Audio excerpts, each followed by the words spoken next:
कर्कट राशि बिछा मास आर्थिक संकट देखादेव।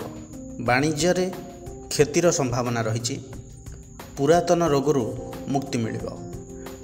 महिला माने निजर स्वास्थ्य और पिला मानक पई चिंतित रहिबे। समस्त मनस्कामना जेते असुविधा बाधा प्रतिबंधक आसले भी पूर्ण हो। चाकरी क्षेत्र में थिबा बाधा विघ्न दूर हेब। भूमि वाहन गृह इत्यादि क्रयर सुजोग आसीपारे। नूतन योजन सतर्कता अवलंबन करंतु। पारिवारिक शांति वृद्धि पाइब।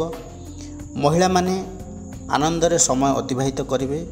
पारिवारिक वातावरण सुखमय रहिब। छात्र छात्री माने विदेश यात्रा करि पारंती। एई बिछा मासरे कर्कट राशि व्यक्तिविशेष माने प्रतिकार कौन करिवे?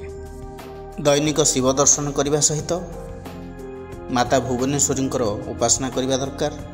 एवं कर्कट राशि अधिपति हेले चंद्र। चंद्रंकर बीज मंत्र को जप करने दरकार। मंत्रटी है ओं श्रांग श्रीं श्रौं स चंद्रमसे नमः। दैनिक 108 थर जप करंतु। आपणों शुभ रहिब।